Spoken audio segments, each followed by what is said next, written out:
Yo, what is up guys? Delboy here, aka Blue Collar Sports TV. Hopefully you guys are doing well. If you're new here, smash that like, hit subscribe, all of that good stuff. So I guess before we start this video, or the topic of this video, I would like to say rest in peace to Ricky Hatton. Now, when celebrities or sports figures die, I don't usually make any videos or really mention it, quite frankly. It's just not my style as such. But with Ricky Hatton, you know, he was one of the early figures that got me into boxing as a kid, during my sort of teenage years, and even before then, quite frankly. You know, I recollect being very excited for various Ricky Hatton fights when I was young. I'll always remember the build-up for the Floyd Mayweather fight, which in my opinion still, I don't think it's quite been matched. I think it was one of the best build-ups to a fight I've ever seen. Maybe because I was a kid, I was much more excitable. But I remember the build-up and the banter between those two fighters, those two guys.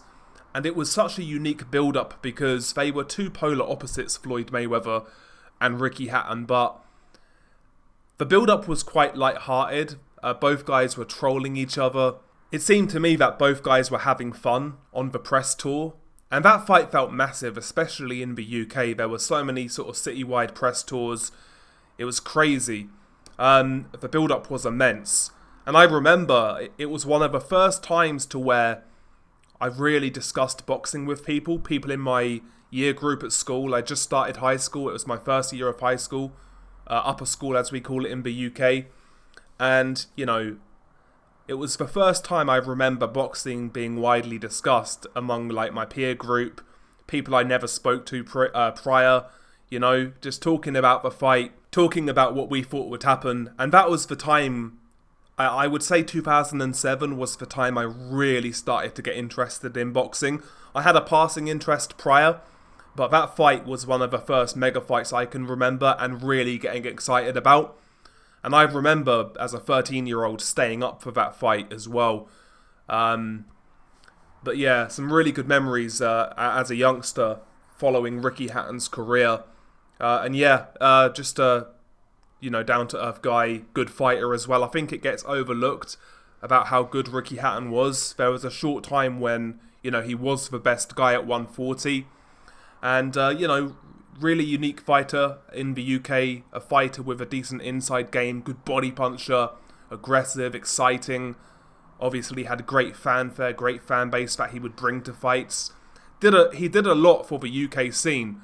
You know, before Froch and Groves fought at Wembley, before AJ and Fury fought at Wembley in various stadiums, Ricky Hatton was doing it before then, you know. So Hatton definitely had a big part to play in the resurgence of British boxing.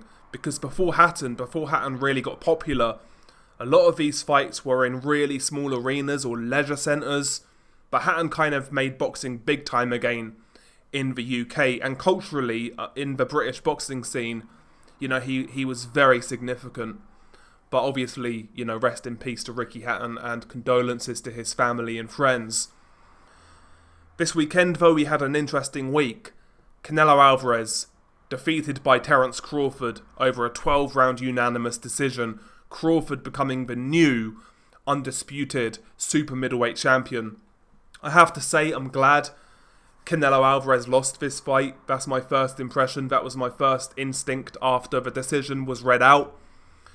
I've been, you guys know my opinions on Canelo Alvarez. I've been jaded with this guy's career for a long, long time. And I think some of my criticisms of Canelo really shone through in this fight.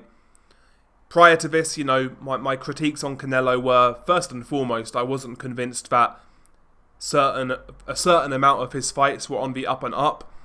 And for me, the last few years at 168, he's been coasting, fighting very average opposition. Guys like Berlanga, for example. John Ryder, who's an alright fighter, but is he really the type of guy to where the face of boxing should be fighting? I don't think so. And even like the Munguia fight, you know, I mean, all of these fights looked like Canelo was in cruise control. Like his opponents weren't there to really ruffle any feathers. And as a result, Canelo never had to go through the gears. He never had to switch things up. Just high guard, wandering in, looping overhand right, left hook to the body, rinse and repeat. Because I don't care what anybody says, that's all Canelo really did in these fights. There were moments of occasional flash, like the knockdown against Berlanga for example, but overall it was very rudimentary stuff. High guard, very low punch output, and to me it looked for a long time like Canelo was there for the taking if somebody actually just tried. And here we have it, Terence Crawford moves up from 154 to do exactly that. And I think it's good for the super middleweight division that Canelo Alvarez lost, basically. I think he's been holding the division up, been selective in regards to what fights he's taken. And, it's looking like that's coming to an end. In regards to what's next for Canelo, God only knows. I mean, is there any more appetite for a Canelo fight right now? A Crawford rematch obviously would do well, but does anybody want to see Canelo rebuild at 168 and drop down and fight lower guys? I don't. So maybe there's a rematch there for Canelo Alvarez. Same goes for Terence Crawford. Crawford beat Canelo, but is he going to fight the up-and-coming guys at 168? Probably not. He might retire. I think if he sticks around, he's going to fight Canelo again. It's a big payday. He's going to want to get it back. I don't really see Crawford taking any other fight other than a Canelo rematch.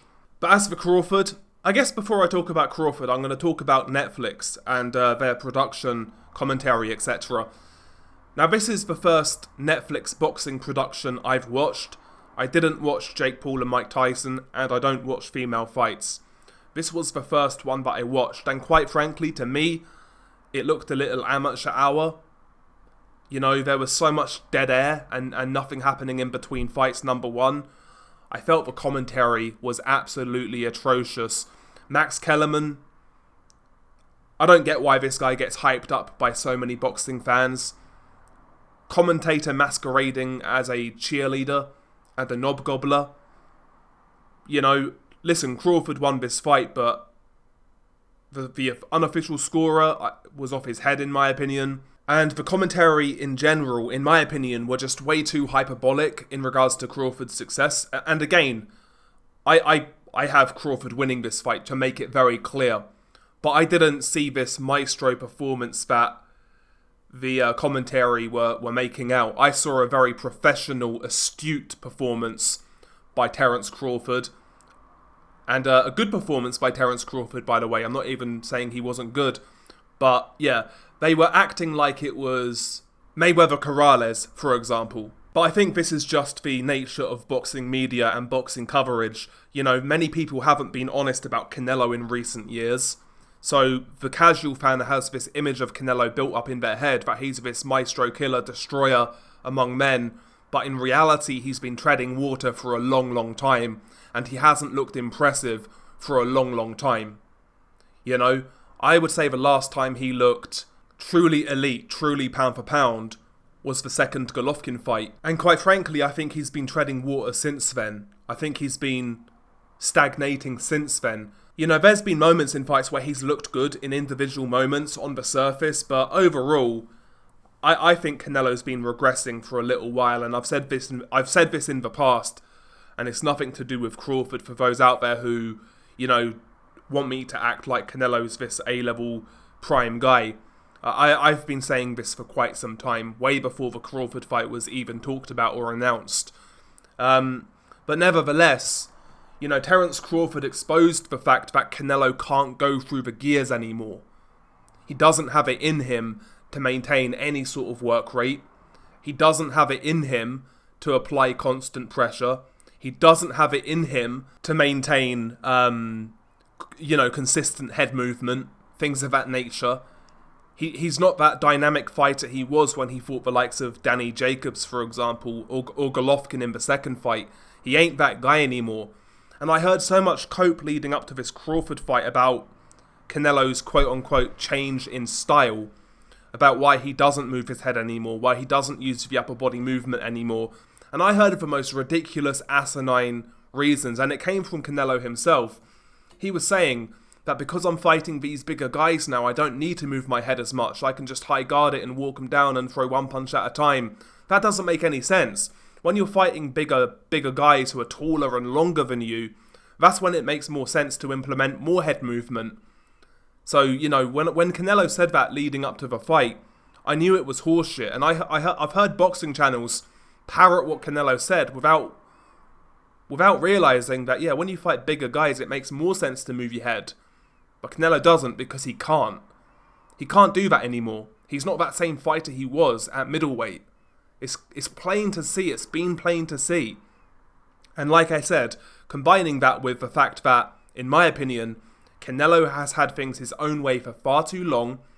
Certain opponents don't come to win. Certain opponents are compromised. And as a result, Canelo goes in there kind of expecting to get the dub without really having to force the issue. Well, in this fight, that wasn't the case. And when Crawford made Canelo need to force the issue, he couldn't do it. Crawford was utilising his jab as we expected. He was fighting out of a southpaw stance as we expected. Fighting from all ranges. At times he was boxing from the outside. At times he tried to fight in the pocket. Actually had some success as well. There were moments where he put his shots together. There were moments when he led Canelo into counters. You know, quite a varied performance by Crawford, I thought. You know, he showed a bit of everything in there. When he had to answer back, he usually did. Few occasions when he didn't, but usually he would try and answer back. And overall, I felt Crawford was always a step ahead. You know, I felt like when Canelo had success or had a round where he won or could have won, Crawford would come back and win the next round cleanly or clearly kind of thing. I just felt Crawford was always a step ahead. Now, listen, again, I do think the fight was closer than the unofficial scorer had it. You know, a lot of people are complaining about the 2-115, 113 cards. I think that's very conceivable, quite frankly. I do think it's very conceivable. It wasn't a blowout, it wasn't a wash. But at the same time, it was one of those fights where I felt Crawford was always ahead, and for the most part, he was always in control. Even in rounds in which he lost, he never looked flustered, he never looked perturbed, and throughout this fight, he never looked in danger. There was only one moment, and you're really, like, nitpicking here. There was only one moment where maybe Crawford felt a shot. He was caught to the body with a lead left hook by Canelo, and Crawford kind of acknowledged it. But aside from that, Crawford to me never looked uncomfortable once. Whereas Canelo, I don't think he was hurt by Crawford. I've seen a few people say he was hurt by Crawford. I don't think he was. I just think Crawford was doing a good job of utilising lateral movement in and out. He kept Canelo off balance. Canelo was swinging wildly at times. And as he did, Crawford would time him, which kind of made the shots look even more impressive. But I don't think Canelo was hurt. But certainly I felt Crawford had enough sting on his punches to at least make Canelo second guess himself. And I think that's what happened, you know. In regards to Crawford's performance, aside from like the discipline and like the tactical astuteness of Crawford, what I found most impressive was the physical dimension. Number one, he looked as big as Canelo to me, on my screen at least. He looked big, he looked like he filled the weight out very well. Which is not surprising. We've always known Crawford's a massive guy when he was boiling down to welterweight and lower. But what I was impressed with the most was the fact that he looked very robust in regards to taking punches. Canelo did land some good body shots, mainly the left hook to the body. But Crawford took those shots really well. And whenever Canelo did land the overhand right to the head, Crawford shook it off. I was more impressed with how... I guess how he was taking the punches, because although I didn't put any thought into this fight, I didn't predict it because of the nature of Canelo fights.